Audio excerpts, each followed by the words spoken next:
Welcome to Roll to Save, the RPG History Podcast.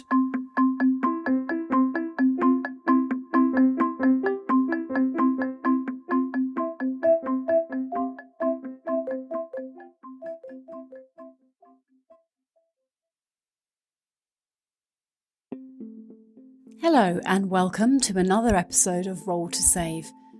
This episode is all about computer RPGs, those games that our hosts have wasted hours of their lives on. Saying that, I'd wager that no computer RPG has ever taken up as much time as Football Manager did in our house. Fun fact, Football Manager has been cited in no less than 35 divorce cases as the primary cause of the wife seeking to dissolve the marriage. This may or may not be personal experience talking. Anyway, on this episode, our hosts spend their time whittering on about computer tabletop RPGs that they used to play, and Steve confesses to the fact that he has wasted most of his waking moments recently to a certain computer RPG that all our listeners are probably familiar with. That's it. That's the show. Scintillating radio, right? I could do so much better for myself, you know. Oh, and Jason, just for the record, you are on my shit list. I've just chosen not to punish you yet because, well, anticipation is part of the fun, right? Enjoy the episode.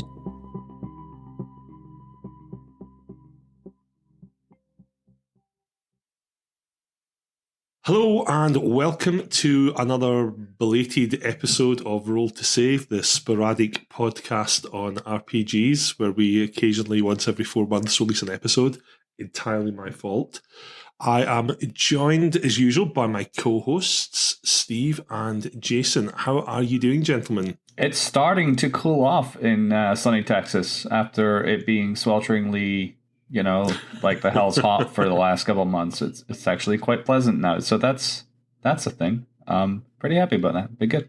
And it's the opposite here in Ireland. We've had the wettest July, August, whatever on record, and it's now pretty warm, sunny October.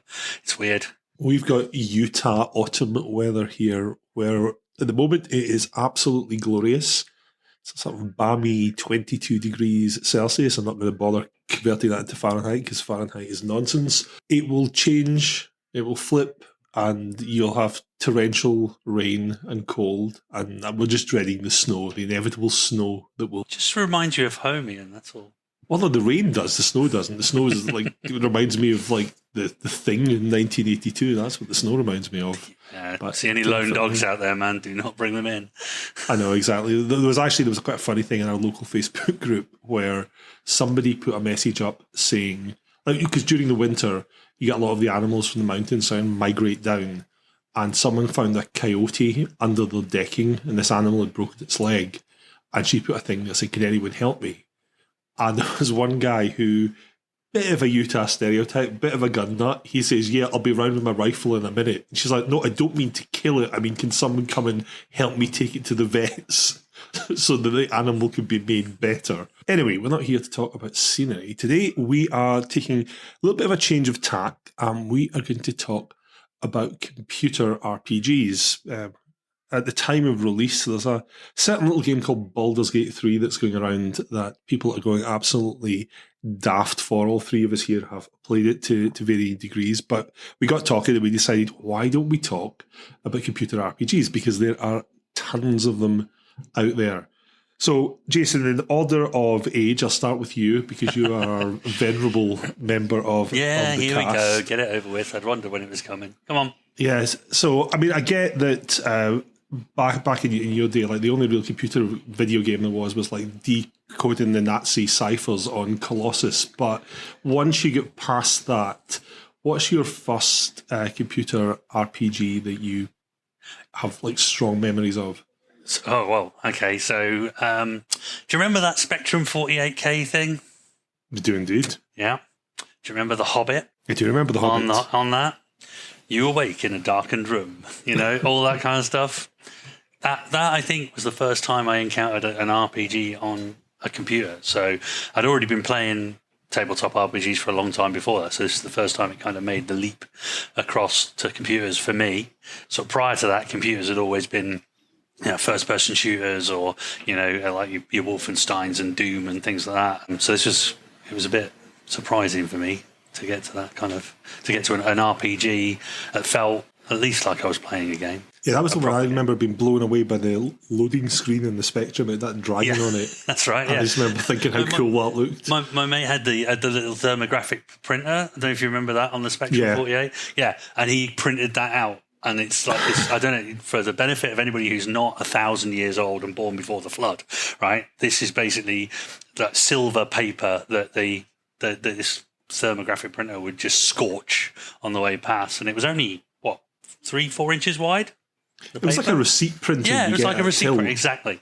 And he would print this stuff off. Yeah, so I remember that quite a lot.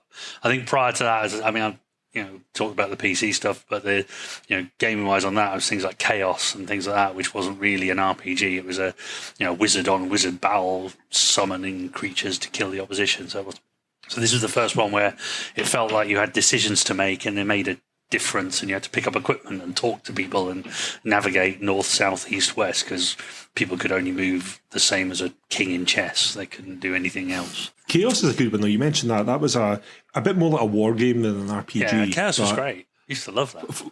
For those of you who haven't played it, it was essentially you played a wizard and there was a bunch of other wizards on the map, and you summoned creatures and cast spells, and it was actually very much like Magic the Gathering, but on a spectrum. Yeah, and the cool thing was the more you had, all the spells were lawful or chaos, and the more lawful spells that got cast, the easier it then got to cast more lawful spells, and the same with the chaos ones. And each creature would be aligned to one of those, and it would then be easier to get bigger monsters out if you could spill into chaos a bit more. Not though an RPG, I'm afraid. Chaos actually had a sequel that was released for the 16-bit computers in, I think, 1990, called Lords of Chaos.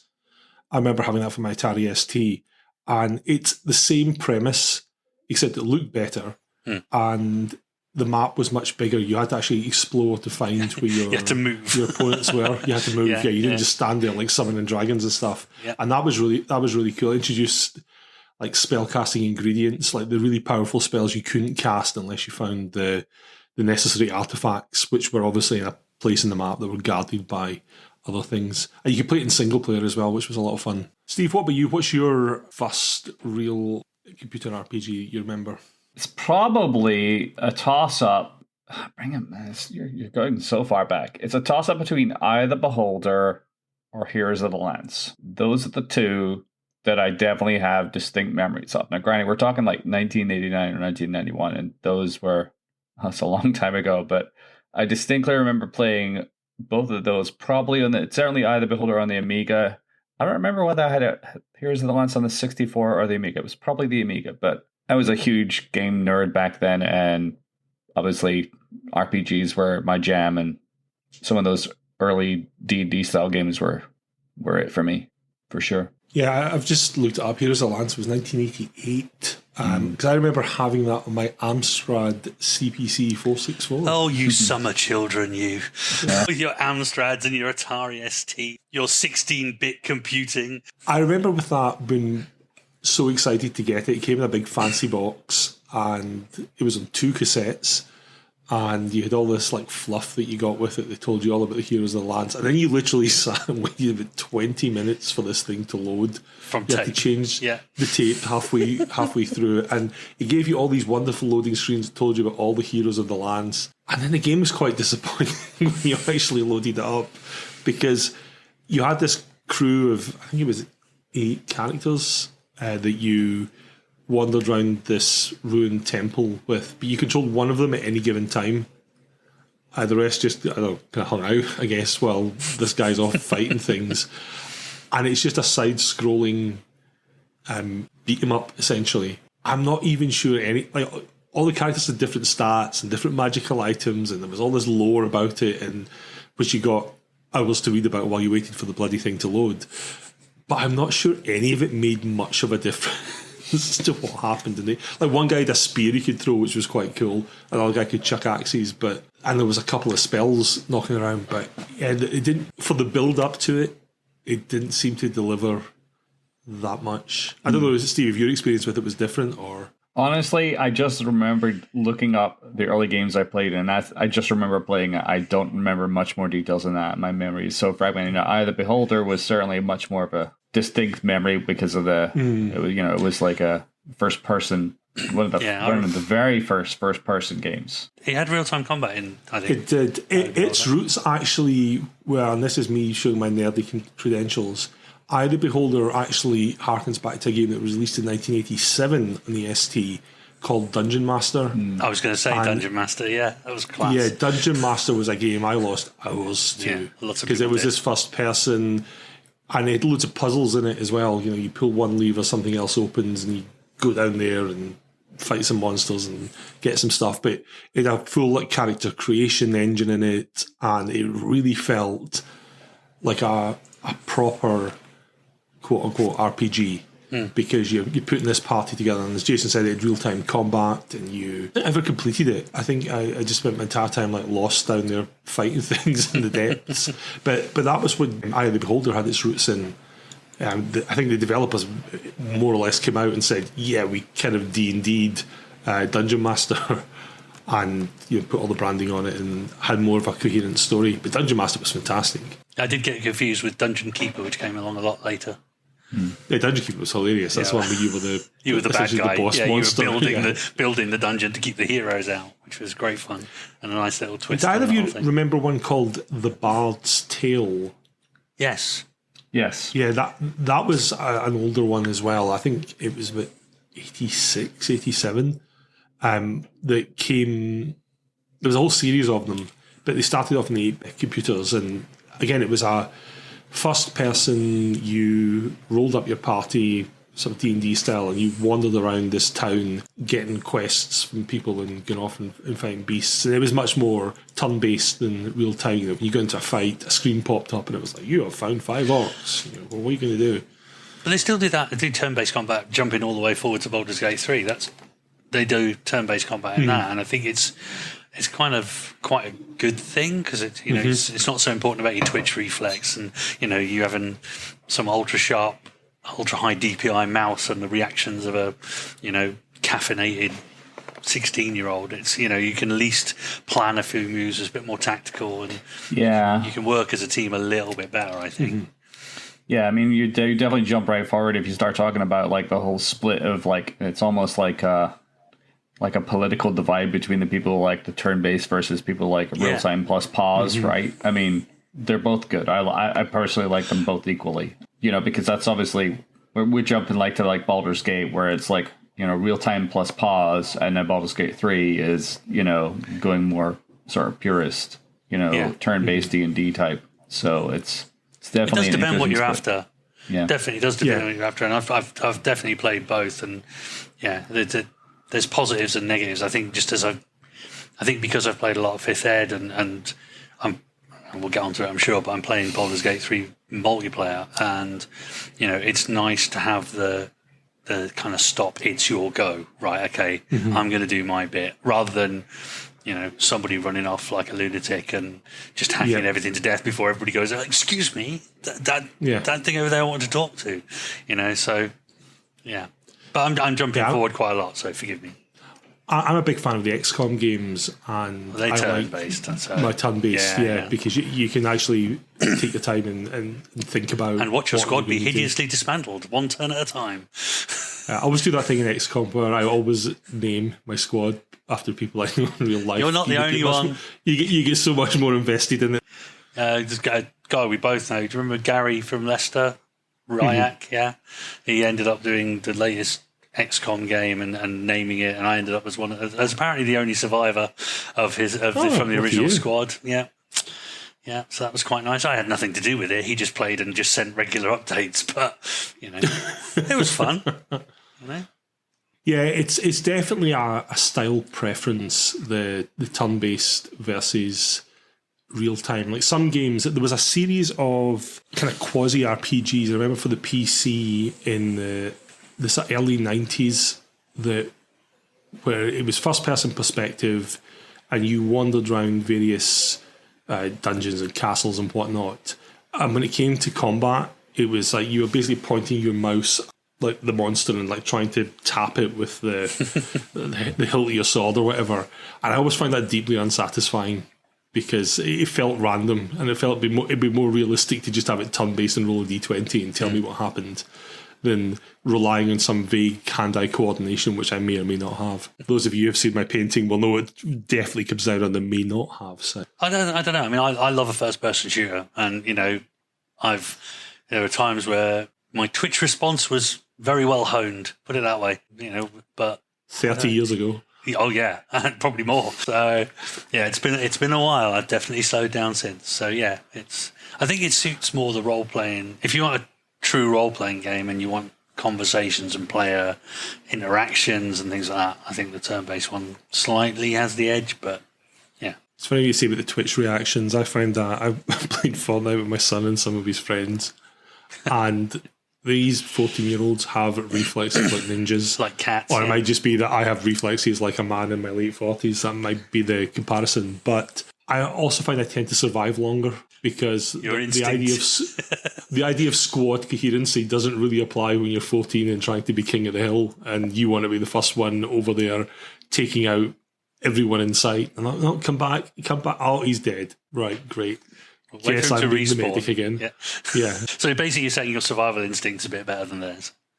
They are, yeah. I do very well in solo Fortnite, where you basically can sit on top of a roof and just shoot people as they walk past. Filthy camper. Yeah, exactly. You get wins that way.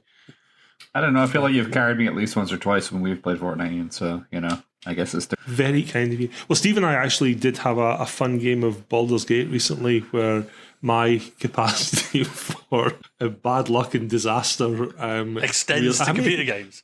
Does it? Yeah. How many times did you have to revive me, Steve? Yeah, and this is in the tutorial. What? We almost didn't get out of the tutorial as a multiplayer team because Iain had a nasty habit of blowing up things he shouldn't blow up that caused him to die horribly. There's a lot of explosive stuff. There is. They weren't clearly marked as explosive in my defense. Yeah, because that's what happens. Health and safety go around and put yellow and black stickers on them. Exactly. The world of D&D needs that sort of stuff. Or do not hit this with your big fiery greatsword because it may be flammable. So if you think then about, you mentioned multiplayer with these games. What games have you played that had that multiplayer experience that actually made it feel like you were playing a tabletop RPG? Because people always talk about RPGs on computers and they tend to mean you get some stats, but there's not actually that much roleplay involved. What games have you played that have actually captured that tabletop experience? So apart from Baldur's Gate 3? Yeah, we'll come to that. It's its own topic. Its own topic. I think for me it was probably Neverwinter Nights. Was the first one that kind of did it for me because it was much kind of lauded, had this GM toolkit where you could literally somebody could build their own adventures around it. So theoretically you could build your D&D campaign on Neverwinter Nights and do it that way. And I was once obviously done the single player game and I kind of discovered there was a multiplayer option and there's all these servers sprang up across the internet. There was a Mensa Baranzan server. That was the one I kind of hung out on quite a lot.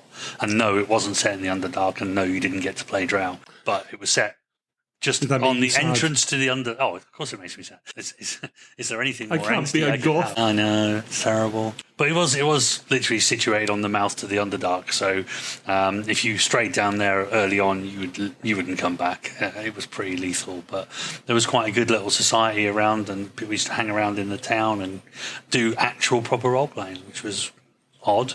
And then you just... right, we're bored of talking. Let's get all our stuff together and go farm a couple of areas and get some stuff. So, but there was a distinct separation between the role playing and the combat, which was nice. Gosh, I was going to say Neverwinter, and Jay stole my thunder. Snuck in. There's a reason I get in there first, Steve. That's totally fine.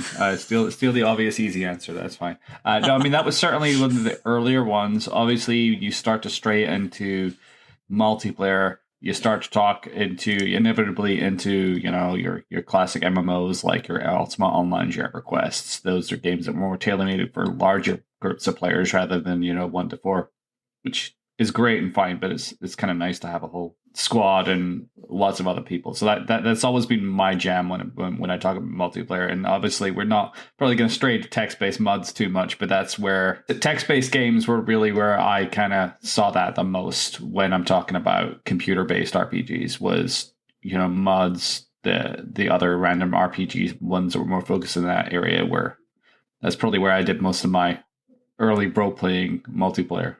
In that sense, I think. Yeah, for those of you who are obviously not geriatric, a MUD is a multi-user domain. It was a very early form of MMO, essentially, that was a text-based adventure. There was loads of them. And Steve and I actually met playing one back in 1995. That really dates us. Because we used to play one called Elephant Mud, which was a ton of fun. And it was cut out of the classic D&D mold. You chose a race, you chose a class, and you went off and basically killed monsters to get XP, and that let you then upgrade your stats and abilities and powers, and then you could kill bigger stuff. But as you say, Steve, there was a opportunity for lots of roleplay there. I actually found, because I was thinking of that before in this sort of prep for this, that my memories of because I always do prep. Unlike you, Mr. Fly-by-Night there, I lots of care and consideration goes into my responses. Minutes of care and consideration, I'll have you know. Probably not worth but it. Yeah, probably not actually. No, we have to think of our listeners, all 5 of them, and give them what they want. But when I think about the MUD, there was always like different categories of players. There was people who went on there to play the game and they used to always get the power mudders because they would just grind out like monster death after monster death after monster death to get as high level as possible. Then you get people who went on there to role play, and there was some like genuinely good interactions. You also got a subclass of people who basically just went on there to be sex pests to other people.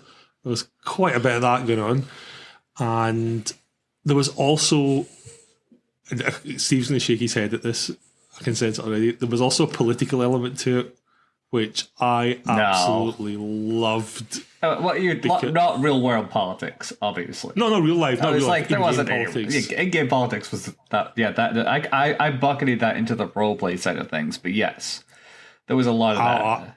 I absolutely lived for that. I know, because there was guilds, and you could be elected leader of your guild, and I ran a very, very staunch campaign to be elected leader of the Fighters Guild, which was great, and I got to hold that position for about 2.5 years and really just use it as the excuse to wind people up, which was wonderful. Happy memories. Indeed. Fond memories. And then we got those of us who wanted to, satisfy our inner dungeon master streak, went on to help write the game. And both Iain and I jumped in at that one point and did that for quite a while too, which was a lot of fun in its own way, getting to add new monsters and new towns and dungeons and things to the game, new spells. So that was a lot of fun too, to be able to see that side of the game too. It really got you to sort of flex your inner writer. Obviously, you had to learn to code as well, and your code was probably better than my code was. But I mean, that's what happens when you have a comp sci degree versus a McDonald's degree like yourself, sir. Oh, so harsh. I think you'll find that my areas in the MUD are some of the best described ones out there because I used my English degree. I did actually have a moment of very sound satisfaction recently. Well, I say recently, it was like 2018, I think it was 2019, when we last did a big update to the MUD. And I wrote one particular area. And when they released this area, within about 3 days of it being released, I got a message from this guy saying, "Oh, I was the first one to die in the new area. I died to blah, blah, blah monster that you wrote. It was awesome." Good, I guess. I'm glad your death was satisfactory, citizen. Yeah, exactly. Please try again. Yeah. Would you recommend your death to a friend on a scale of 1 to 10? Yeah, rate No, your death. that was a lot. That was a lot of fun though. And mudding took up a large degree of RPG time at university. Although there was a guy I used to go to university with called Barry, and Barry got absolutely addicted to the MUD. He used to be in the same psychology class as me, and it used to be 9 a.m. on a Monday, And he disappeared one 9 a.m. on a Monday, and he came back and says, "Oh, can I borrow your notes from that lecture? I couldn't make it." I was like, "Where were you?"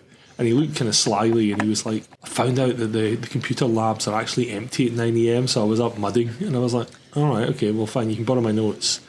And then he did this week after week after week. And the thing that annoyed me most was not so much he was asking for my notes, but was the fact that he was gaining tons of levels in this game. Was he threatening you as Guild Master of the Fighters Guild or something? Well, I was a Guild Master of the Fighters Guild. Sorry, yeah. Very much a newbie then. So we were coming up for a test, and this is how bloody minded I am. And he's like, "Oh, I missed the lecture." And I'm like, "Yeah, of course you did, because you were off mudding." He's like, "Can I borrow your notes for the test?" I was like, "Yeah, sure." But I actually went out of my way to write a load of bullshit notes, which I passed. And he then failed it.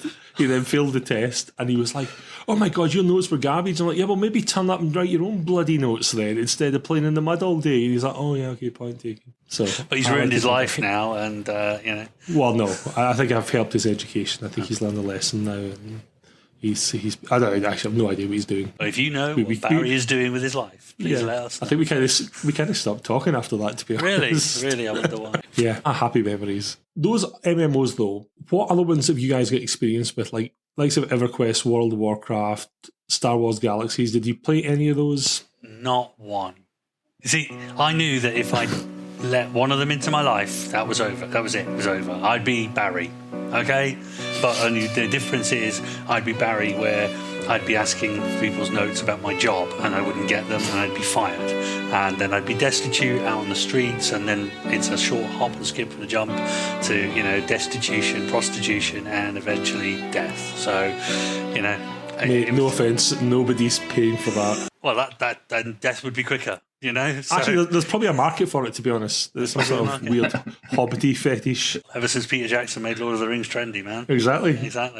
Yeah, so I avoided them like a plague, not because of any, I don't think these are any good. I knew they'd be good, and I knew I would just lose what little remained of my life to them, so I stayed away. Unlike Steve.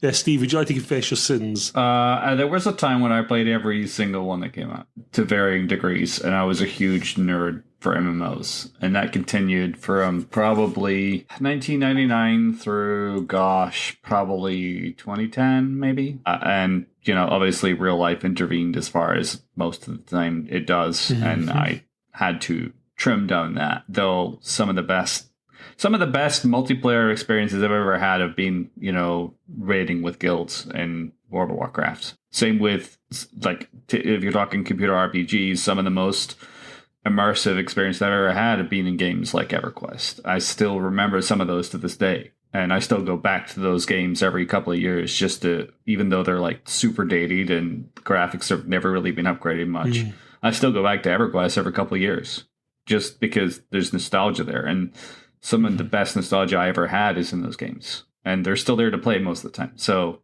yeah, no, I played every single one, and I'll still go to like Star Wars Galaxies. You mentioned, you know, I had such a thing for that game. I followed it from its inception till it launched and onwards, and played it quite a lot. And then obviously they tanked the game, but it's kind of had a renaissance in the last few years because people are emulating it now, and there's emulated servers that are actually really faithful to the game, and it's been just great for a nostalgia kick of that game. Lots of RPG goes in there, lots of role-playing. I was seriously hooked on that game. Loads of them. But yeah, no, I've common sense prevailed. I don't have the time for that sort of shenanigans anymore. I haven't had for years, so. You just play tabletop RPGs once a week now? Yeah, pretty much. Our Baldur's Gate 3, which is quickly turning into, like, I don't want to talk about it, man, because I'm at 130 hours on that game plus, and I'm not even finished one playthrough yet. And I've restarted a playthrough already. I'm on my second playthrough, and I'm working my way through it. So, yeah, that game is, it's something else. Yeah, I gave Star Wars Galaxies a go. I bought there was a box you could buy that gave you, like, 1 month's membership, and you got all the stuff you needed. I just remember being really put off. Like, you start in the starting town is, and you wander around and get your bearings, and then there's a bunch of people shouting and screaming that they're going to go and do something amazing, and this like bunch of guys riding in the back of Rancors just tear off, and I'm like, no, I don't fancy this. What were you expecting? I don't know.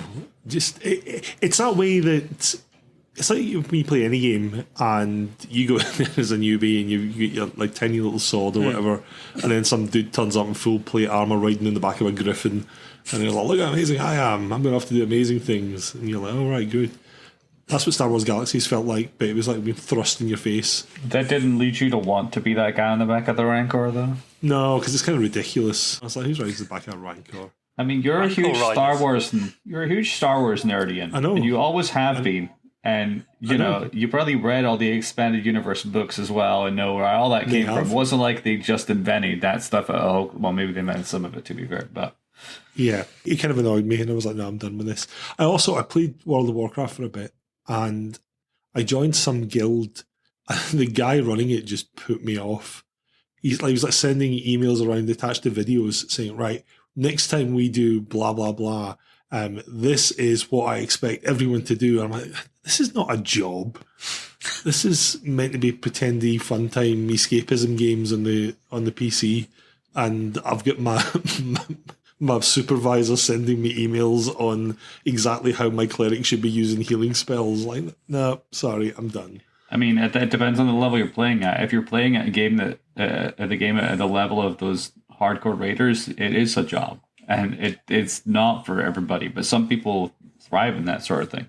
I was playing at the level of immature individual who is doing this for laughs. Yes, that's largely my level. Well, that's my level I approach most games at, to be honest, and life. That sounds just like you, Iain, to be fair. Yeah, but I was like, no, sorry. Here's my 2 weeks notice, Gary. I'm not interested in playing anymore. My name's not Gary. I'm Crondor the Invincible. Okay, Crondor. I can't blame you. That guild was not for you. Those types of guilds are not for everybody.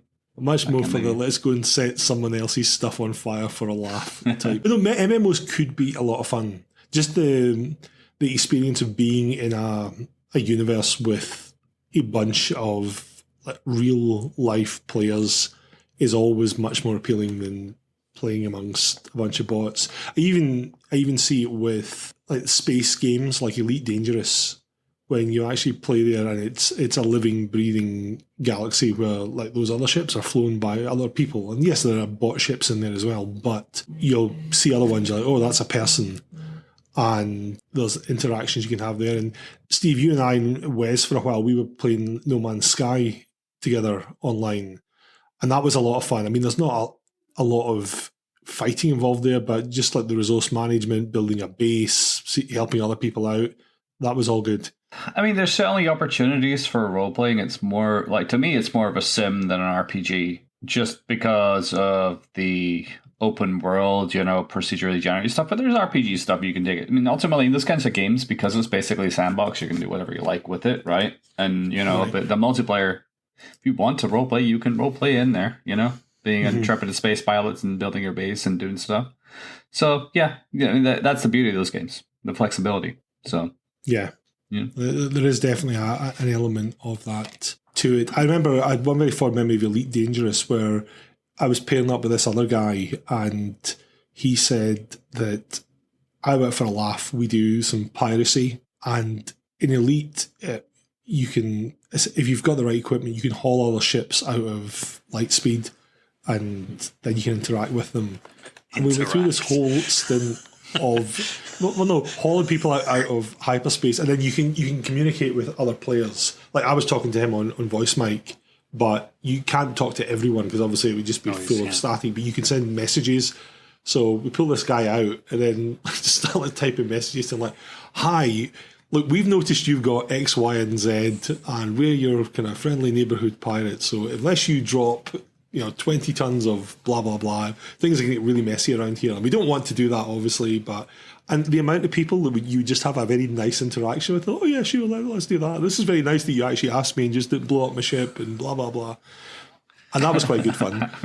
Until we did it and some guy who was absolutely loaded for bear and he just annihilated the pair of us. Well, that's always the risk when you take on that life of banditry or piracy, that sooner or later you pick on the wrong guy, Thinking we're picking a pair of witty highwaymen, and this guy was like, I don't care, I'm a 13-year-old that's just playing this for the lasers. I don't want to roleplay. Oh, it's like he appears to be shooting at us, and my shields have gone, right, bye. time to leave.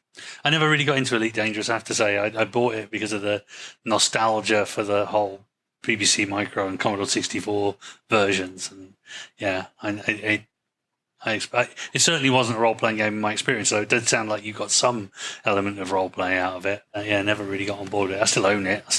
I tried to actually fired it up the other week, and yeah. The guy that I was playing on it with, we actually met at the Whiskey Show in London. He was a Geordie called Dave. Dave the Geordie from the Whiskey Show. Yeah, you probably don't remember him. Probably was hammered, to be honest. To be honest, most of those, I don't even know how many of those whiskey shows we went to in the end. It was quite a few. Those whiskey shows I was always very well behaved at, mainly because the first one was a complete train wreck. That's very off topic, Ian.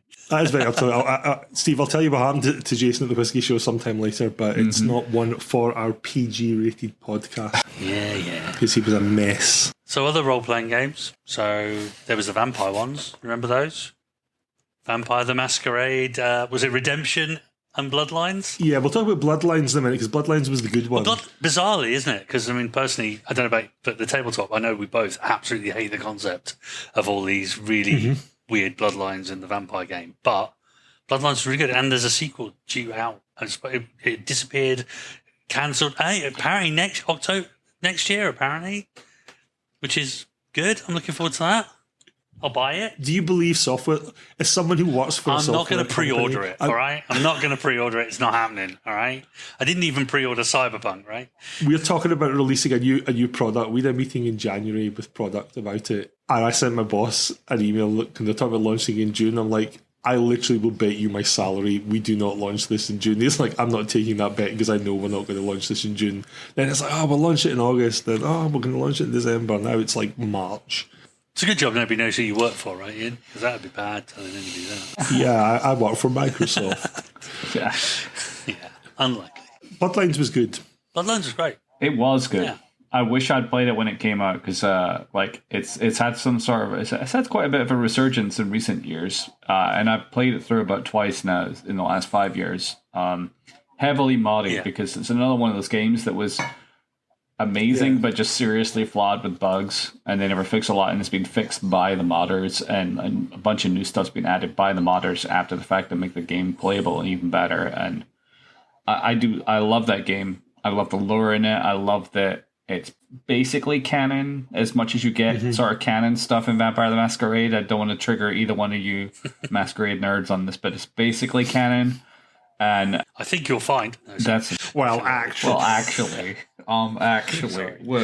yeah, and that's and like if you that dovetails into that whole LA by Night podcast tabletop live play that I was hugely into when it came out a few years ago, and that was kind of even a continuation of that, and they had people playing some of those characters, get special guests and stuff like that. That was just a really fun continuation of that whole area that I really dug. And yeah, I can't wait for Bloodlines 2. I mean, I probably should wait for it because it may never come out, to your guys' point, but hopefully it'll live up to the expectations of Bloodlines, because I think that's pretty high bar. It's a very high bar, I think. It's one of the few games I've regularly gone back to and like redone it and replayed it, and I did play a Tremere first, and then I played a Malkavian and all this kind of stuff. Of course you did. Of course I did. Yeah, absolutely. But there was some quite. You obviously played Adventru. It's just the fact of the amount. You did, didn't you? Yeah, you did, didn't you? But yeah, the mod stuff was fantastic. Some of the mods you could get for it to bring it up to date, and in fact, it's still. You can run it on Windows 10, Windows 11 these days, and it's all thanks to the modding community, as you say. So they've done a great job. The mod side of things is a very late 90s, early 2000s phenomenon. You think any game back then, as soon as it was released, there would always How do they get to do it so quick? Spring up. How do they do it so quick? I know. They should actually work for proper software companies, because most of the mods are really good. Yeah, there's a huge, I was going to mention it later as well, Cyberpunk 2077 being, almost unplayable on launch, certainly on the last gen stuff. But I didn't have too many problems on PC, but the modding community around that is immense, and it's the same with Baldur's Gate 3 now. All the limitations about you only can have 4 characters in your party. No, not anymore. We've got a mod that allows you to have them all, and you can romance them all at the same time if you want. Whatever you feel your desire is. Right up your alley, Jason. You can disappoint all of them at the same time. Yeah. Absolutely. Yeah, so Shadowheart does not approve of if Jason. you like your fantasy polyamory, I think it's got you covered, apparently. So, no. My Baldur's Gate is vanilla. It's not got any mods.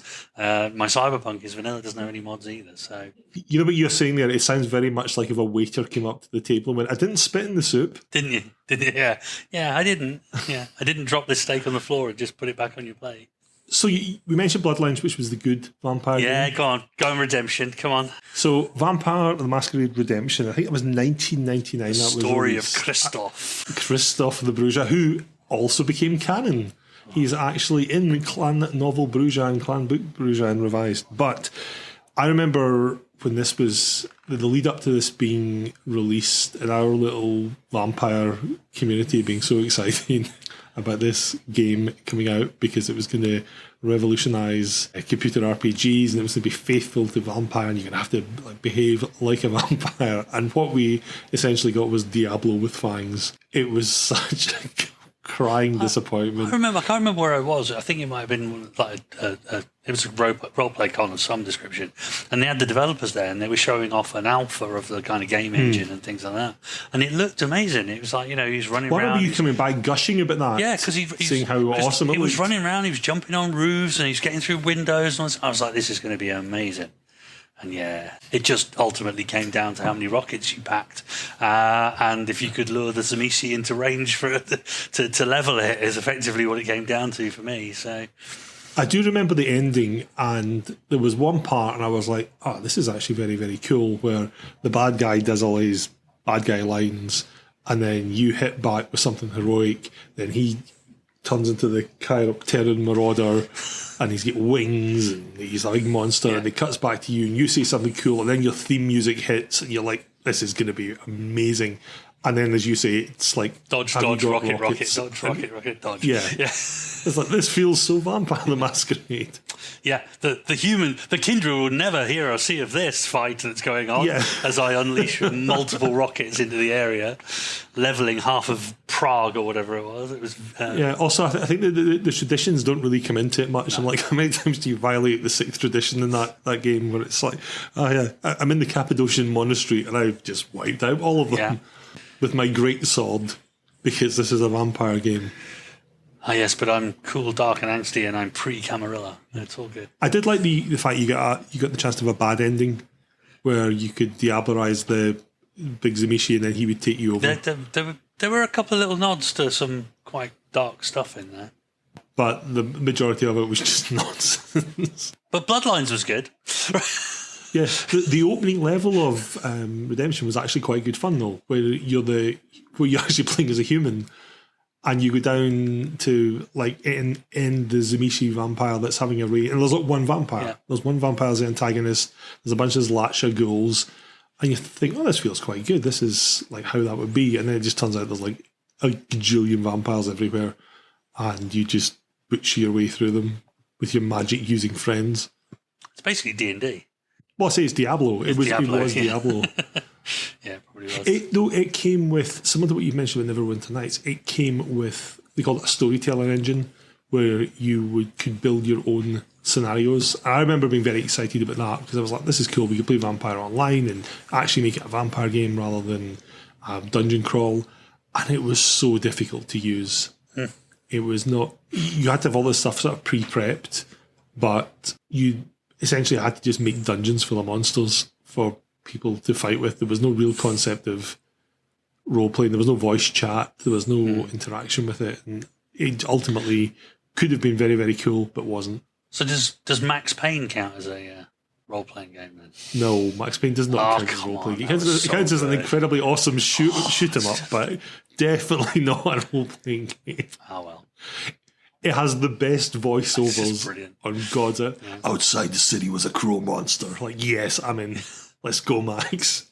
Interesting. Have you seen the film they made of that? I did not. No. I should. I don't think I should.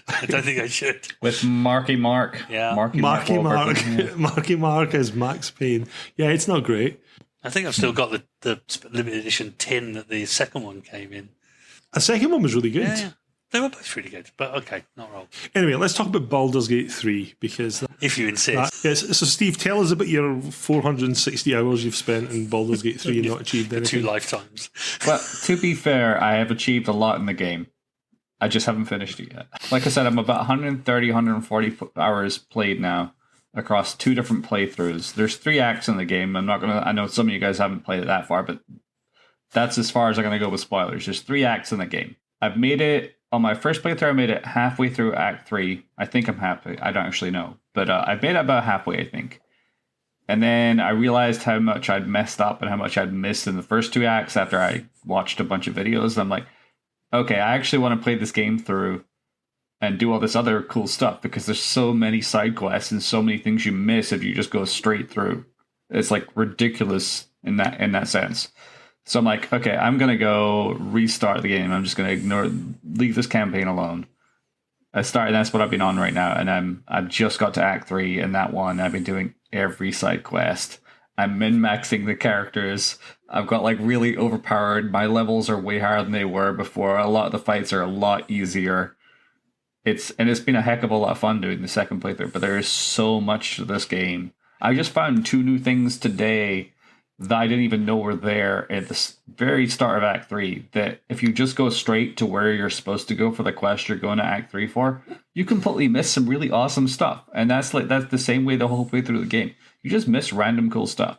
So there's so much depth and even different characters you play. It's ridiculous. Like if you play...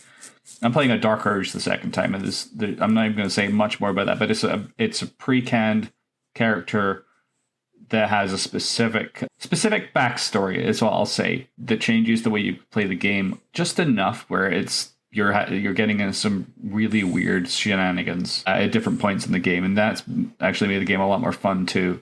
But things just change based on the character you're playing and the people you have in the party, which there's a lot of replayability. So much replayability in the game, even if you've done it all, because the game just changes based on the direction you go with it and the order you do things. So it's been a long time. I don't even remember the last time a game hooked me this much. It probably was something like Skyrim or Fallout 3, maybe Fallout. And even those games didn't hook me like this one did. Other than maybe like your Civilizations and things, but that's kind of a given, right? You should get hooked into those games. But this one for RPGs it's just reeled me in. I haven't been able to get back to Cyberpunk, and I was just playing that just before this game shipped. And I haven't touched that since this game came out, and I want to get back to it because I wanted to play the expansion that just came out. And I got Starfield, and I haven't even booted that up yet, and I want to try that out too. But I guess I refuse to play it because I want to finish Baldur's Gate 3. So gosh knows when I'll actually finish it. But yeah, this game is amazing. See, side quests are always a problem for me because my completist nature always hits in. Mine too. I remember playing Arkham Knight, which is meant to take place, I think, over a single evening. And I'm pretty sure in my playthrough, Batman's been out there for about 85 hours, just like going after it. And they're like, you can finish this. Nope, I need to go and get that last Riddler trophy because I want to know what happens when I get it. And that's always my problem with side quests. I just would lose myself in that. And I tell myself, no, you really don't need to go and do that. But you do. I'm with you. I'm exactly the same. So I made relatively late to Baldur's Gate 3. So what was happening was I decided that Phantom Liberty was what I wanted, and Starfield and Baldur's Gate 3 would wait. Okay? And then they'd maybe cheaper and stuff like that. And there'd be a patch, so all those first few months of crashes wouldn't happen or whatever. And then I got talking to my Monday night tabletop group. I say tabletop, it's all over Discord, it's all virtual tabletop. And we mentioned it, and basically we've decided to play that as a 4-player multiplayer on a Monday night instead of running our normal RPG session. Okay? So we made the decision to pick origin characters each. So we've all picked an origin character, and we've started playing that, and it's pretty good. It's one of the players is still missing and jonesing for proper tabletop roleplay, and it's not going to scratch the itch for long for me, but I do have another game on Thursdays that's dealing with that. So that's really good fun. We're still in Act 1. As I said, we're not when you've got 4 people trying to do it, it takes longer. Everything takes longer. Where are we going to go? Well, I don't know. Well, you've wandered off that way. I've wandered off that way. Sandy, would you please come back here and stop running off into different places? Well, you surprised me. Well, so the problem is Sandy has played all the way up to Act 3. In fact, he may have even finished it. So he's the only one. And he's being very good. He's keeping very quiet on decisions. Okay? So anything that comes up role-playing wise, he's keeping very quiet. But he is also, because he's playing Gale, the wizard, but he's also out there every single minute. And he's picking up he's like a Hoover. He just wanders around. Everything that's on the map, boom, it's in our inventories. So I'm not complaining. It's very useful because I forget occasionally to look, but he's very good at it. So we started playing that, and that was up until last week. I think I started one solo game as Shadowheart, who's the character I was playing in the 4-player, just to get the grips with the tutorial and things like that. Didn't really get very far with that. And she's got the angstiest name as well, so obviously you picked her. The bizarre thing is we discussed it before we knew much about it, and I'd already said that I was thinking about playing a cleric, so it kind of doved into that. But yeah, it didn't. I mean, it's me. They've all got angsty stories. You're fine. They've all got angsty stories. But last week, maybe 10 days ago, I started a Dark Urge playthrough, like Steve's mentioned, because what I wanted was something that was radically different to what I would encounter in the multiplayer. So, and the other thing I'm trying to do is make sure I don't go any further than we've done in the multiplayer as well, because I want to experience it first. And I know Chris has gone off and done stuff, and he's found stuff, and I'm like, yeah, and I know Sandy's keeping quiet, but he knows what's happening. So I want it to be new to me, so I'm kind of deliberately holding back that single player playthrough to only do the bits that we're doing. And I'm doing them differently, believe me, but because the Dark Urge will do things differently, as Steve has alluded to several times ago. But yeah, so it's good fun, and it's massive, it's immense. You can talk to the animals, or kick them against a tree, depending on who you're playing at the time. You can talk to the animals. You can, raise the dead. The great thing about the speak with dead thing is, if you were the people who killed them, they won't talk to you. So you can use disguise self to then talk to them and stuff like that. It's mad, some of the stuff you can do. And yeah, you can sneak into places and wander around and try and stealth your way through stuff, or bullshit your way through. I don't know. It gives you a lot of options, more options than I've ever seen in anything else. It is ridiculous, and it's the first game in I don't know how long where I've spent lunchtime talking about a damn video game with my coworkers. I know we talk about all the shenanigans we've been getting up to, trying to avoid spoilers, but we spend the entire lunchtime talking about all the crap, and it's been going on for weeks. There's always something interesting or something silly someone's seen on TikTok or YouTube. Yeah. Because there's so much content of people pulling off crazy shenanigans in this game. I've learned so many ridiculously fun things to try in this game because of that alone. I think the only thing I would say that's a downside of us playing the 4-player multiplayer is the fact that we can't really swap out characters. So all of a sudden, because Karlak isn't one of our players, then we're not going to be progressing her storyline. Or, we will do Gales, we'll do Shadowhearts, we'll do Lazelles, and we'll do Wills, but we won't do anybody else's. So that's a bit of a drawback. So that's the other thing I'm doing with my other playthrough is I was like, come on, let's go and progress your storyline a bit and see because I know it won't happen in our Monday nights. But yeah. I think one thing it's actually taught me is actually how to be better at D&D, because I am terrible at remembering rules. And this is a very faithful adaptation of, obviously, the 5th Ed rule set. There's a few things caught me out, and I do know the rules to 5th Ed. There's a few things that have caught me out. And therefore I'm like, I can now aware that I can do this in D&D rather than just wing it and go, I cast Eldritch Blast, which is usually my contribution to any encounter that we have. Which means you're a warlock, and you accuse me of playing angsty characters. No, he's not angsty. He's not an angsty warlock. How do you play a non-angsty warlock? I play a non-angsty warlock. It's not some horrible demon he sold. Is his intelligence his dump stat or something? No, he's very content with his choices in life. Wow. But yeah, I do my usual of taking tons of utility spells when I play D&D, rather than loading up on various ways to smite people, which means I'm usually very ineffectual in a combat. It's like, I go invisible, hurrah. But yeah, Baldur's Gate showed me you do different things in D&D. I was reading some interesting phenomena online that there's apparently some people get really upset because they find it difficult because they approach it the way they would a regular game of D&D without realising that there's not a nice GM making allowances for their bad decisions. No fudging of the rolls. It's like nothing. It's brutal. Yeah. It is brutal. Yeah, I had to reload. And the other thing, I've had a couple of glitches where I've set things up and been quite confident. And yes, I hit F5 before I ran what I thought, and I'm so glad I did because it glitched and it was like, this isn't working very well. So I've had a couple of those. Yeah, but yeah, it doesn't. There's no quarter given. The thing I noticed was that I think the intelligence behind the monsters is actually relatively good. So there's a lot of them that will run and set off alarms to bring more monsters to the fight, more drums or whatever, or they'll run around and smash the caskets that are holding the other undead so that they get up and can attack you and things like that. So, and they're not afraid to push you off high places. That's not fun. No, it's a long way down sometimes.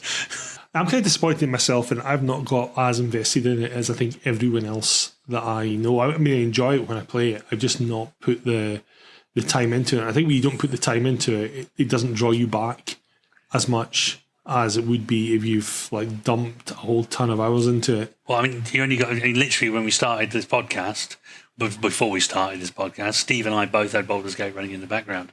And that's because I thought, Ian's probably going to be a few minutes late to the recording, which he was. And it was like, I can just carry on playing until he's here, which, but he wasn't late enough. I hope you died. No, I didn't.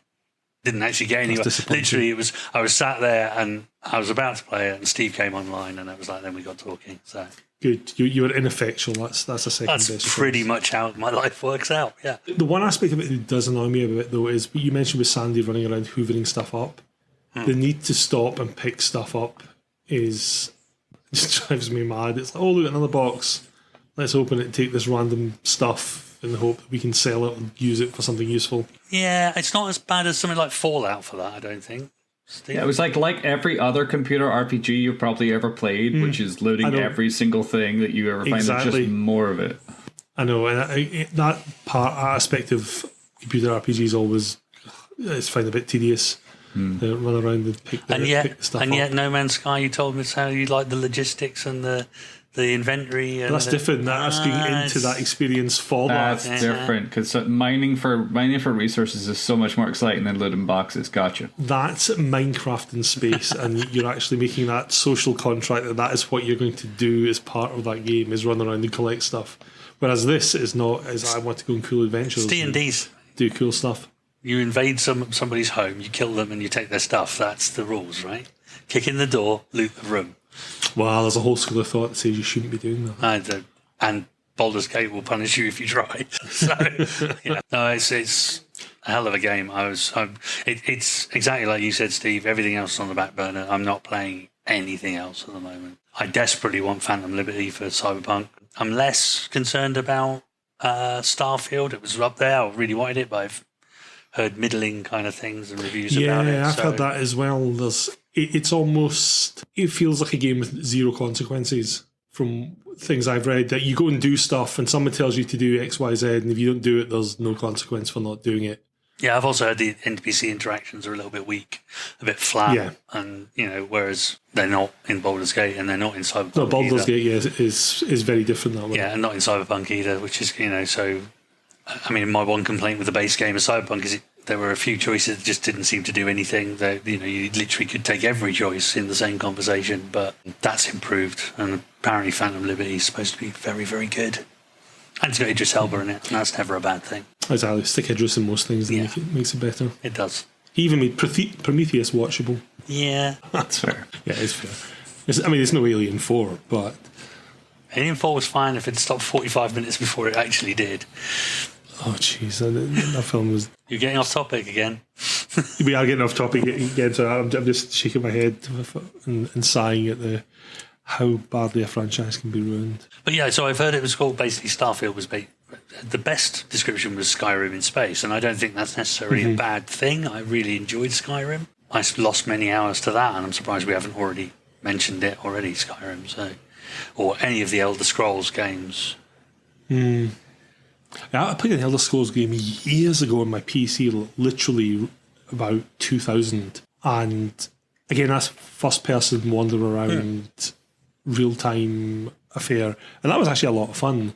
But it had an element where you almost like invented your own class. I had some fun putting stuff in stats, and then of course you look up stuff online and there's people there like, let me tell you how to minimax everything, and you realise you're just really, really bad at this. You have no idea what you're doing because there's some guy in Arkansas that's put together the nuke class. Yeah, I mean, I spent hours doing all kinds of crafting on it, and there's resetting all the perks and levels and respecking in different. So I played Skyrim to absolute death, all on an Xbox One, which is weird for me. I don't do consoles generally, but you do. I see you don't. Yeah, none of you even knew you had an Xbox. Yeah, so I bought a 360. My girlfriend at the time was very much into Fable, which again we've not mentioned. Fable, fantastic role playing game. So and wanted Fable 3, and that was on the 360, and then it was Assassin's Creed Unity. That's necessary an Xbox One, and the rest of is history. I've not got a console anymore. It's all PC now. With your ridiculously expensive graphics card. Not anymore. It's old hat now. No? It's like 2 years old now. But yeah, but it like cost the same as a house when you bought it back 2 years ago. No, not quite. Not quite. It's not. It wasn't a 39 little independent power plant to run. It does take up a chunk of power. Yeah, absolutely. But it runs Baldur's Gate very nicely. Thank you very much. I was going to say for the Bethesda games. I mean, we haven't even talked about like Wasteland versus Fallout. Like this is the kind of podcast where we could obviously go all over the place as far as topics. There's certainly a lot of juice to squeeze out of this never topic. Regularly do that. Come on. Never. Skyrim is Skyrim, and I'd say it's probably the first one of those games that I really spent serious amounts of time in at. I never could really get into Oblivion or Daggerfall. I don't know what it was about those games. I just never really got hooked into them. But like Skyrim, I spent an obscene amount of time in that game. Like, if you talk about different subgenres of RPGs, and you talk about kind of like the immersive, I'm gonna make a home and collect all the things and role play in a single player game. That whole subgenre of game is ridiculous for that. Ridiculous. Mm-hmm. You see so many stories about. It's not just about the main plot line. It's literally about the side. It's not even the side quest. It's literally I'm making a home, and I've had kids and doing this stuff, and people are just immersing themselves living in games like Skyrim or Fallout 4. I don't know how many games there are like that. It's a subgenre that is just there, and I've seen the same thing about Starfield as well. And that's not really my jam. I want to play the story, right? I kind of like that. I like the main storyline. I'm not as big of a fan of the side quest, though. I've spent hundreds of hours doing the side quests in Skyrim too, and Fallout 4, to be fair, from a completionist perspective. But the main story is really where it seems like the most effort goes into the main story, and that's where the hook really is for me in those games. So that's what I'm going to do when I play Starfield. I don't really like, if I wanted to play No Man's Sky, I go play No Man's Sky, right? I don't really care about the procedurally generated stuff because I'm pretty sure other games have probably done it better. I just want to play the Skyrim in space storyline just to say that I've done it for Starfield, and that'll probably be my length of my experience with it because I want to see what they've done with the engine and see how far it goes. But I'm going to play this conversation back to you when you've spent 180 hours doing every side quest there is. That implies that I'll finish Baldur's Gate 3 by then. That's a big if. Maybe next year sometime, maybe the year after. Maybe next year, after my fourth playthrough of Baldur's Gate 3, we'll talk. But yeah, no, I mean, I love Fallout 3 is probably my favorite in a lot of ways. Fallout New Vegas. There's a game we haven't talked about. New Vegas. Like, awesome. If you want to talk about CRPGs of like, with an interesting story, how New Vegas out Fallout 3, and it wasn't even by BGS. It was by Obsidian who made it. Obsidian, I think. Yeah, and how they basically got subcontracted to make a side storyline, and that game's actually probably one of the best in the series. People still talk amazing things about that. If you've never played New Vegas, you should. Yeah. And I never played it for years. Because I was like, oh, New Vegas, meh. And then I played it, I'm like, holy crap, how did I miss this when it came out? This is so damn good. Yep. That gets a Roll to Save Gold Award, I feel. Wow. Must play. We have one of those. We should do those. We should do awards, Okay, let's do that. We'll do an awards. We'll do an awards episode. This is not that we're absolutely busking the podcast on the fly here or anything, but yeah. award show, we'll do that. Is Fallout 4, was that the one that had an absolutely disastrous launch? I think all launches pale into insignificance compared to Cyberpunk's. So I think compared to No Man's Sky. No Man's Sky, the worst launch on. But it wasn't really a launch, was it? It was all early access beta stuff, wasn't it? No, it was a launch. Yeah. They promised all this stuff and didn't deliver. Well, they're a wonderful example of not having a marketing department and getting your technical people to do your publicity and having the world's press in front of them asking them awkward questions and then going, yeah, it should be able to do that. And then people going, it can do that. And then it launches and people are like, what is this nonsense? Fallout 4 did not have a disastrous launch, as I recollect. Was it as... It had a lot of hype, but there was a lot of unreasonable and unattainable hype and expectation around that game. That might be what because of New Vegas and Fallout 3 that it was never going to attain. It was still a solid game, as I recall. And I mean, it was your typical classic, Bethesda game. There's going to be bugs in an open world game. It is what it is. It's going to be modded like crazy from the get go. It is what it is, and it was still a solid game. I really enjoyed it. I played a ton of it. And it is a good game, but it's not their best game. And that's just the reality is people had built so much expectation waiting for the sequel for so long that in their heads nothing was going to achieve the fans' expectations of the game. Yeah. One thing that's always surprised me is there's never been a good Warhammer computer RPG, because there's been a ton of war games, because that's obviously what they do. Warhammer. But when you consider like the Warhammer Fantasy Roleplay universe, or even the Warhammer 40k universe, it is so rich in lore and background that would be the perfect setting for a computer RPG. But there's one coming out soon. The Rogue Trader one is meant to be really good. There we go. You piqued his interest there. I was about to say there is one. I'm going to have to Google what the title of it is now, but it's sort of in the vein of. I'm trying to remember what it's in the vein of. I think it's an isometric that they're going for, but I'll have to take a look. I'm going to.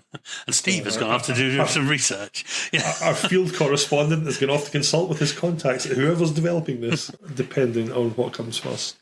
I would always love to have seen a Warhammer Fantasy Roleplay, absolutely proper RPG, but everything's always been like turn-based, so it's been Total War or stuff like that. Which are great, but not RPGs, right? It's by Owlcat Games. It's by the guys who've done Pathfinder Kingmaker.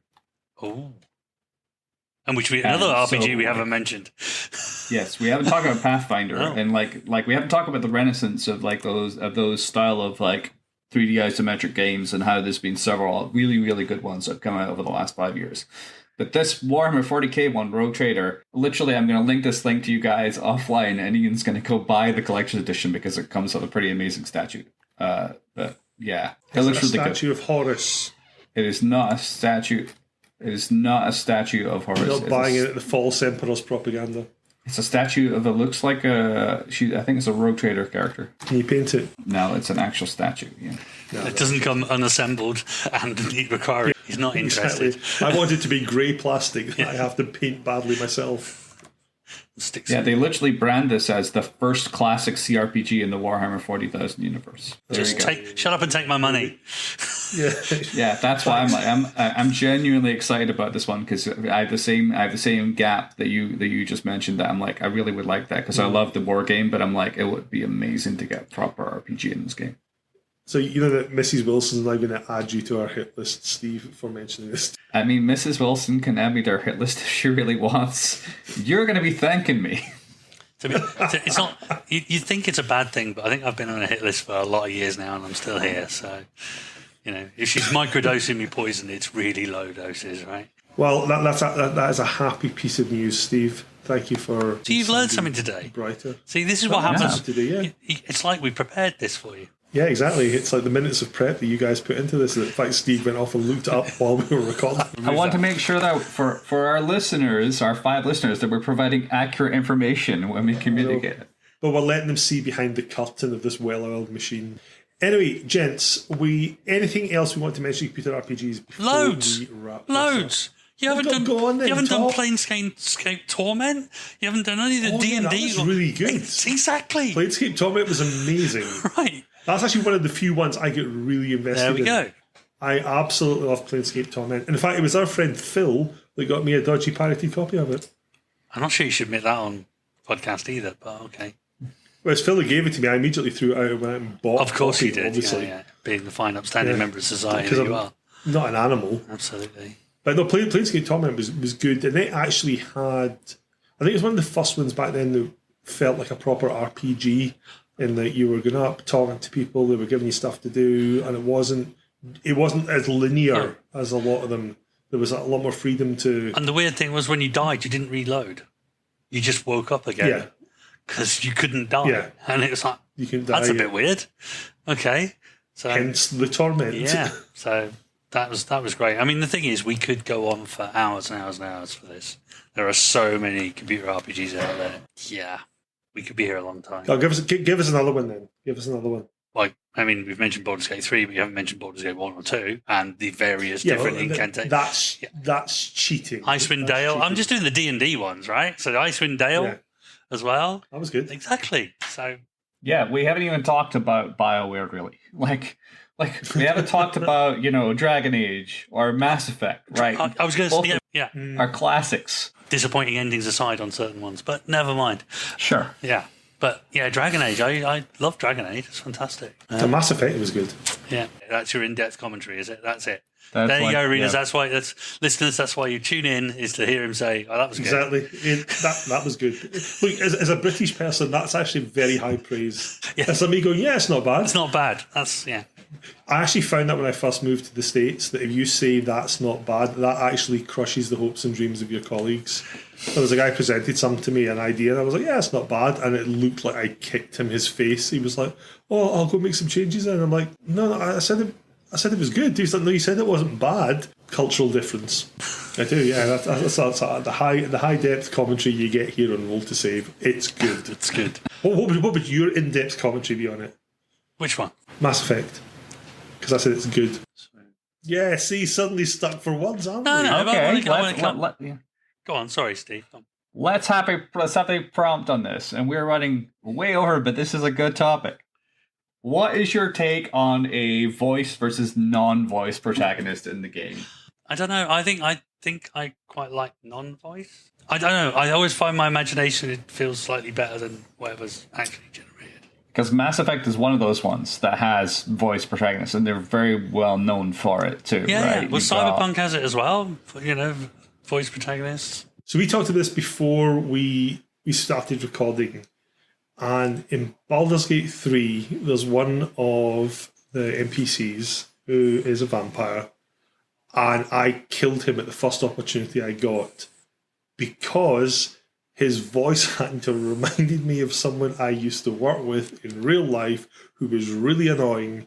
And I thought, I cannot bear to have this clown around with me for... I do a Steve and spend 300 hours playing this game and have him chirping with his annoying southeast accent. So he gets a stake to that straight away. Or you just do what I do, which is leave him in camp, bring him out when you need him for his storyline, and otherwise he's just not there anymore. Nah, you're indulging him. He needs to die. He's a regular in my party. Yeah, well, the thing is, I played a rogue. I have a multi-class rogue as my current character, Gotcha. so I don't need him anymore, right? But I bring him out when I want to annoy and torment him. That's what I do. There's at least a couple of interesting opportunities to bring him out and annoy and torment the characters you don't like in this game, which is highly entertaining. But on the question of voice acting, I actually prefer that because it does actually get that sort of response in you, where I'm like, I really don't like that person, or I really do like that person. And I think that lends something to the game. If it's done well, there are some games with terrible voice acting, or where you can tell that it was originally in a language other than English and it's not been translated very well. And they come out with weird, disjointed sentences that don't make much sense. But if it's good voice acting, absolutely love it. Yeah, I mean, to be fair, like companions and other characters with in-game voice, absolutely agree, right? Like in this day and age, at least, good voice acting on those is amazing. But I think that the whole controversy, manufactured controversy, because I really don't personally think it's that big of a deal, is You can't immerse yourself if your character is speaking in a voice when you want to imagine them with your voice or whatever voice you think of them in your head. But now you've got this preconceived notion of the way that they speak. And then you know how it is with these games. There's always a very limited number of conversation. You talk Baldur's Gate 3, right? Your protagonist is not really voiced. They don't speak in the dialogue, right? You select the text of what you want them to say, and they don't say it. No. They maybe have grunts or battle cries or whatever with a voice, but they don't really speak in the game. Whereas in, say, like Mass Effect or, at least one of the Fallout games, you have this fully voiced protagonist, and some people don't like that at all. In fact, it's ruined the game for them. And it's actually it's an interesting topic. I was just curious if you guys had a strong opinion either way, because there's some people who just absolutely hate it. It's not strong, but I think the non-voiced is better for me. I'd prefer that. No, I prefer voice because I don't want my characters to have a Glaswegian accent. I can't take protagonists seriously that sound like they're from Glasgow unless they're hitmen or something like that. Like Max Payne, for example. Max Payne works brilliantly. With a Glasgow accent. No, not with a Glasgow accent, but with the accent that the voice actor gives it. That adds a lot to the sort of film noir feel of it. Yeah. I can't imagine that in my voice. That doesn't sound good in my voice. No, but but you don't necessarily imagine your own voice. I get some people do, and that's what they want. But Max Payne would not have my voice. He would definitely be the gravelly voiceover guy. He wouldn't be. Geordie Max Payne would be brilliant. Why? That'd be terrible.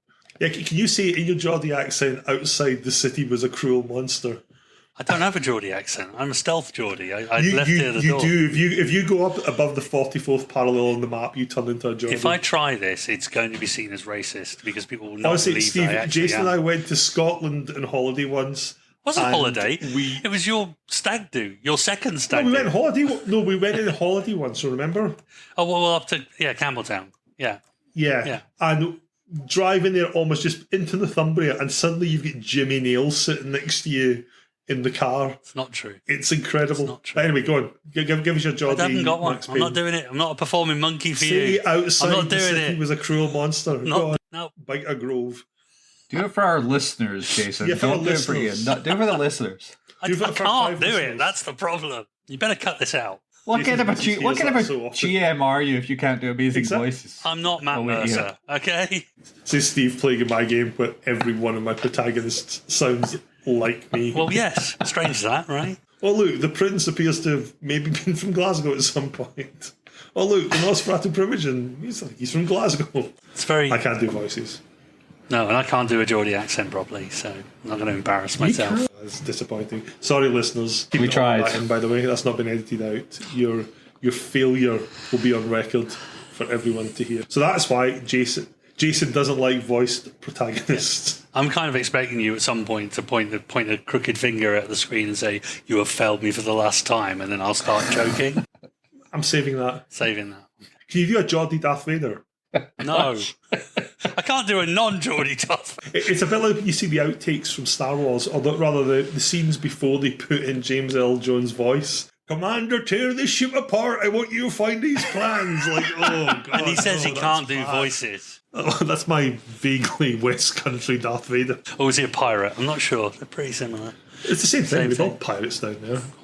You're a Holster today. And I'm only saying that because they don't have electricity, so they can't listen. Because you're alienating yet another small subsection of our listeners. One of our 5 listeners left. It's Devon. I mean, come on. We actually was on holiday in Devon once, and I was really disappointed that nobody sounded like that until our last day there. And we went into some Tesco Express, and there was a guy there who A, had a straw hat on, B, had next to no teeth, and C, when he spoke, it was just noise. I was like, this is fantastic. I cannot understand the word. He's like, if I was to draw a yokel, it would be this man working in Tesco.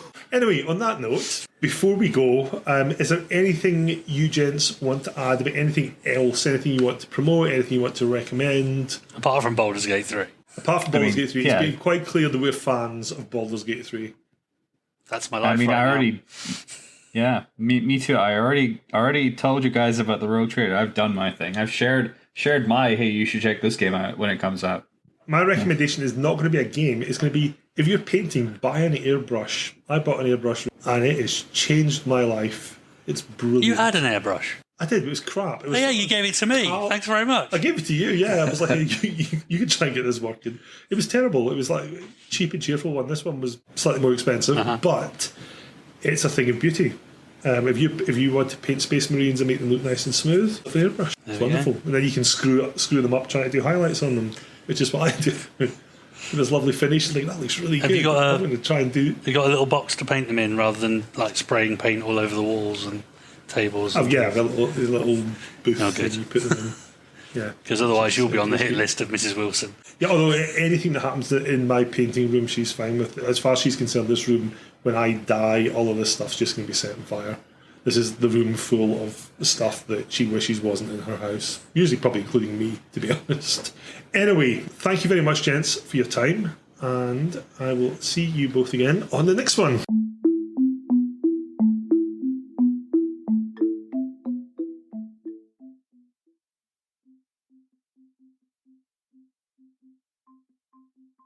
And that was our Computer RPGs episode.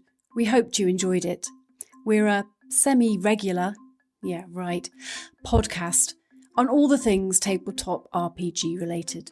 You can find us on Twitter at SavePodcast, or you can email us at roll.2.save.pod@gmail.com. We hope you tune in again for our next episode.